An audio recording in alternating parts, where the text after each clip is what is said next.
Jimmy Williams here with DecodeDC, and I'm with a friend of mine. Andrew, tell me your name and what are you doing here? What are you doing Such here? a good friend, he's forgotten my name. No, Andrew Weinstein. This is what I do every single time. Okay. I interview somebody. Like, Okay. I can interview my producer. Hi, what is your name? What do you do? I'm Rachel Quester. I'm your producer, you idiot. Oh, yes, that's right. I forgot. So anyway, all right, tell me what's going on. Why are you doing this? Well, I mean, I think this is an opportunity for Republicans to come together and look at a very strange presidential race where a room full of people here who support Republicans, work for Republicans, are Republican voters who are cheering for the presidential candidate of their party to lose. They're not necessarily cheering for the other one to win, but none of the people there want Donald Trump to be president. Now, they're cheering all the down ballot races, and it's very tough to find an environment in D.C. where you can go and cheer for your top of your ticket to lose and everyone else to win. So we thought it was an appropriate time to bring them together. And more important, it was a great time to bring all these Republicans together to talk about the future of the party a little, too. All right, so you're here at Lincoln, the restaurant here in Washington, D.C., the founder of the modern-day Republican Party.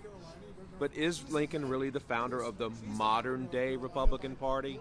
Well, and that's I think why we're here. I think I won't speak for everyone here, but I can speak for myself.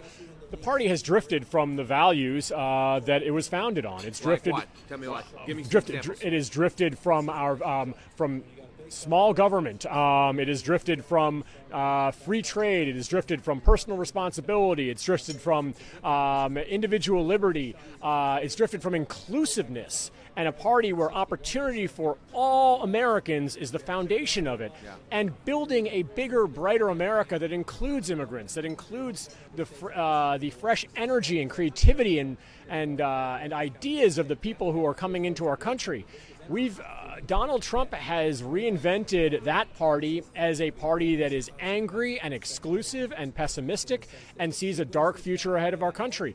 And I think this is a time to recapture it and bring it back to more Lincoln-esque ideals. All right, so let's have a conversation about how you recapture it and bring it back to those ideals that Lincoln espoused. Lincoln emancipated the slaves. Absolutely. In 1936, black Republicans were amounted to about 38% of all of black America. Now, 7 to 8%. Absolutely. What's going on?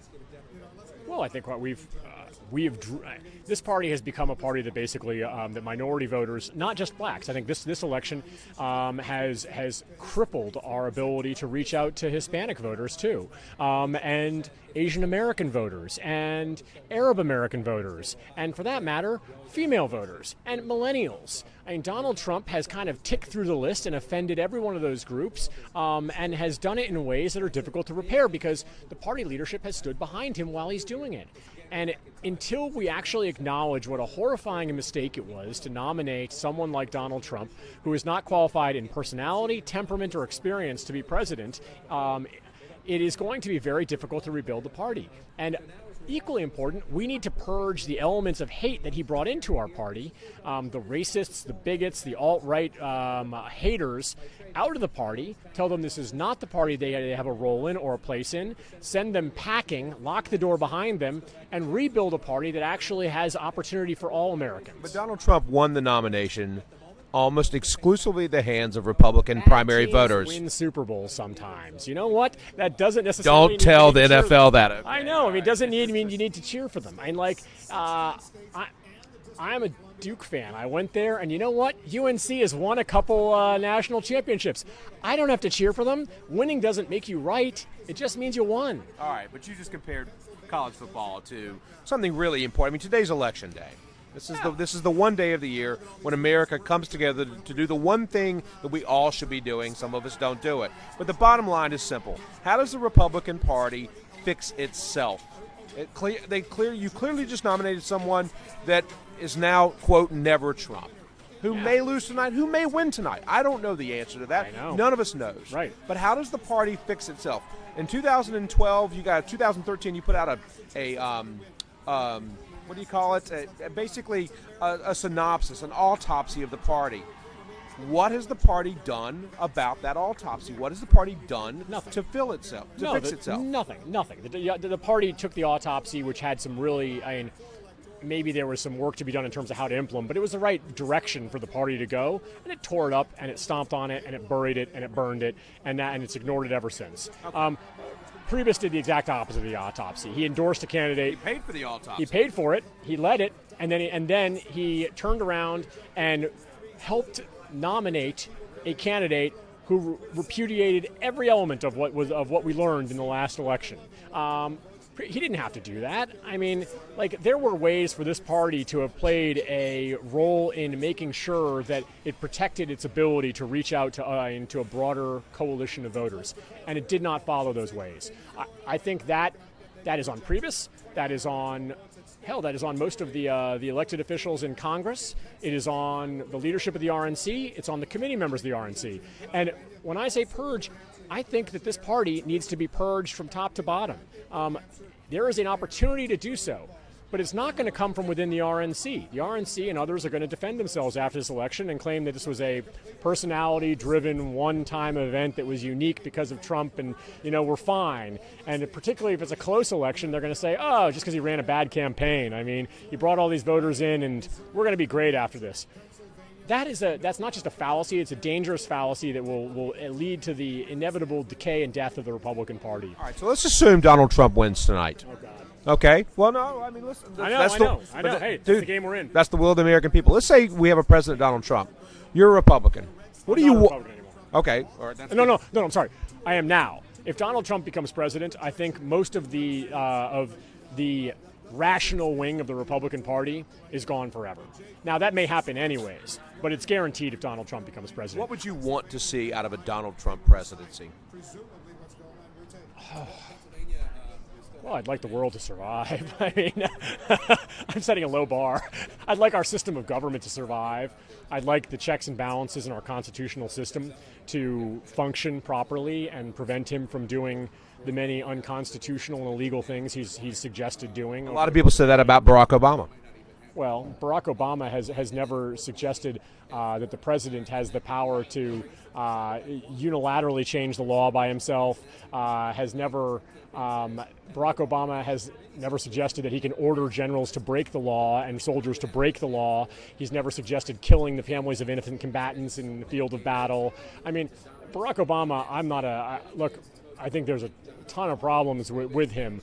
But by comparison, he looks like Churchill compared to Trump.